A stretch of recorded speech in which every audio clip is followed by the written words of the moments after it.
Di sini saya akan menjawab 6 soal yang diberikan oleh Pak Tommy Alasi sebagai UTS. Nomor 1, gambarkan dan terangkan bagaimana komputer terhubung satu dengan yang lain. Di sini saya menggambarkan yaitu komputer dan terhubung yang lain dengan metode client server. Di sini ada komputer server, ada switch atau hub, ada client PC 3. Jadi fungsi switch ini sebagai penghubung sejumlah perangkat komputer demi dapat melakukan pertukaran data serta meneruskan data ke berbagai perangkat tujuan. Dan switch akan menerima data yang berasal dari komputer klien. Kemudian switch akan melakukan deteksi serta mencocokkan alamat MAC perangkat tujuan. Kemudian switch akan mengerjakan logika sambungan dengan semacam port yang sudah terhubung dengan suatu perangkat tujuan. Berikutnya, data yang hendak dikirimkan hanya akan diterima oleh port tujuan. Jadi ketika ini dia ingin mengambil data ke sini, dia terhubung dulu ke switch, kemudian switch menghubungkan ke komputer server. Ya, demikian yang bisa saya jawab untuk nomor 1. Kemudian untuk pertanyaan nomor 2, hubungan komputer dengan jaringan komputer nirkabel dari segi jaringan komputer. Oke, di sini hubungannya adalah komputer bisa menjadi sebagai pusat server atau dia sebagai hotspot, berbeda dengan LAN sebagai komputer server. Di sini satu komputer bisa sebagai jaringan hotspot, dan komputer ini bisa men-share atau berbagi data melalui komputer-komputer yang lain apabila komputer yang ingin dihubungkan sudah mempunyai Wi-Fi card, yaitu alat penangkap jaringan Wi-Fi. Jadi sekarang komputer dengan komputer yang lainnya, komputer satu dengan lainnya bisa berbagi data tanpa melalui kabel LAN, hanya melalui yaitu jaringan wireless atau nirkabel. Lanjut nomor 3, manfaat jaringan komputer nirkabel untuk pemerintahan, pendidikan, dan bisnis. Dari segi pemerintahannya terlebih dahulu, yaitu menghemat biaya operasional. Artinya, bagi pemerintah daerah yang memberikan laporan secara berkala ke instansi pemerintah pusat dapat dilakukan secara online. Misalnya, ada orang dengan kepala daerahnya agak jauh dan memakan waktu yang lama. Dari desa yang terpelosok itu, yang jauh itu, sekarang sudah bisa mengirimkan laporannya hanya dengan memakai jaringan nirkabel. Kemudian justru juga sebaliknya, pemerintah pusat ingin mengirimkan instruksi atau informasi-informasi ke kepala daerah terpencil atau pelosok, sudah dapat dilakukan melalui jaringan nirkabel, tidak perlu datang lagi ke daerah tersebut. Kemudian manfaat lain untuk pemerintahan adalah mempermudah masyarakat mendapat akses pelayanan publik. Misalnya ada butuh ambulan, kebakaran, dan lain-lainnya. Kemudian dari segi pendidikan, sekarang siswa dapat dengan mudah mencari materi pelajaran apabila sedang mengerjakan tugas. Misalnya mereka mengerjakan tugas fisika atau kimia dan biologi, mereka bisa mencari referensi untuk mengerjakan tugas hanya dengan telepon genggam yang memakai jaringan nirkabel. Kemudian di sana siswa juga bisa mendapatkan perpustakaan online atau buku-buku secara online tanpa harus datang ke perpustakaan dan memakan ongkos biaya. Kemudian belajar online, apalagi sekarang lagi pandemi, belajar online memakai jaringan nirkabel. Sekarang semua sekolah di seluruh Indonesia memakai sistem pembelajaran online atau dari rumah. Jadi tatap mukanya bisa melakukan melalui telepon seluler atau smartphone, dan mengirim tugasnya atau mendapatkan materinya dari guru bisa juga didapat melalui smartphone. Kemudian dari bisnis adalah jual beli online.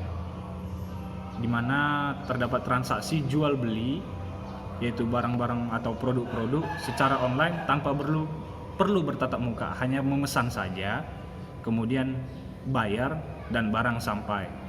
Kemudian melakukan kerjasama online. Jadi perusahaan-perusahaan juga bisa mengenal ini jenis perusahaan yang lain yang ingin bekerja sama. Ini perusahaan apa dan ini perusahaan apa. Dapatkah bekerja sama hanya dilihat melalui website dan tanpa bertatap muka. Ya, demikian nomor 3. Nomor 4, mengapa jaringan nirkabel semakin berkembang? Ya, karena kebutuhan manusia dan perusahaan itu sendiri. Misalnya, manusia memang selalu tidak puas dan memang selalu ingin serba instan dan serba cepat. Walaupun sudah di Indonesia ini misalnya sudah memakai jaringan 4G, tetapi mereka tetap juga tidak puas. Mereka ingin lebih cepat sehingga mendorong perusahaan yang bergerak di bidang jaringan nirkabel untuk terus berinovasi dan memperkenalkan jaringan-jaringan terbaru untuk konsumen tersebut, sehingga konsumen tersebut mendapat kepuasan sesuai dengan yang diinginkan. Tapi tetap saja setelah nanti keluar yang baru, mereka ingin yang berkembang lagi, dan ini sudah merupakan suatu kebutuhan pokok. Kemudian nomor 5, macam-macam jaringan nirkabel. 1. WPAN atau Wireless Personal Area Network, yaitu jaringan nirkabel dalam skala kecil dengan area yang cukup sedikit.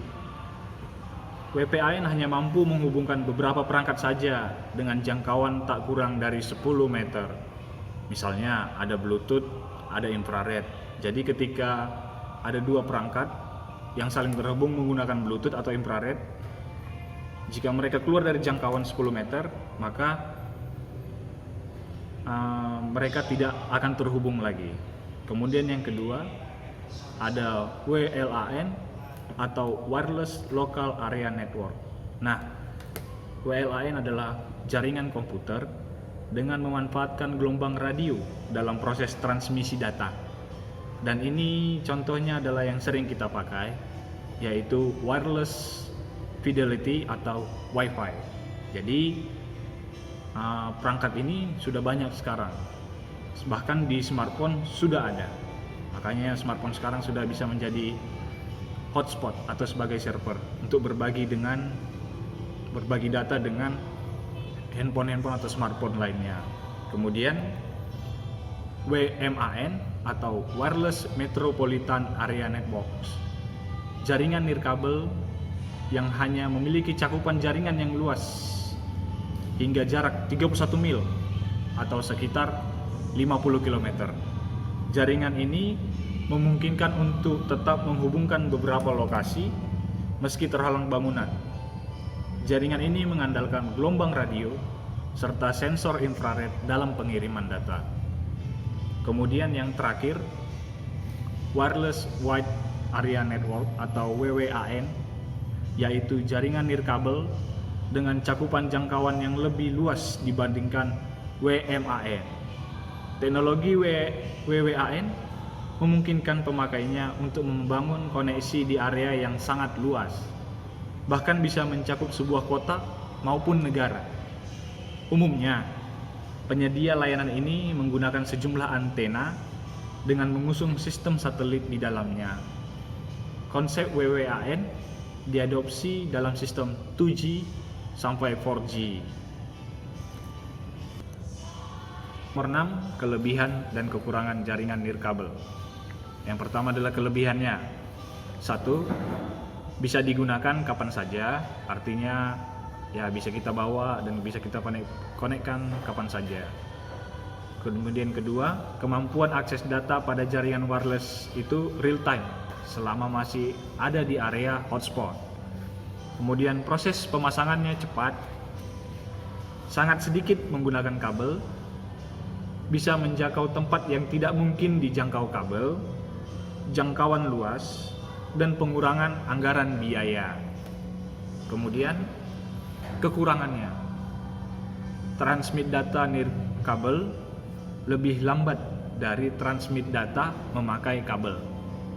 Alatnya cukup mahal, yaitu terjadi propagansi radio yang artinya perpaduan dua gelombang yang mengacaukan jaringan wireless.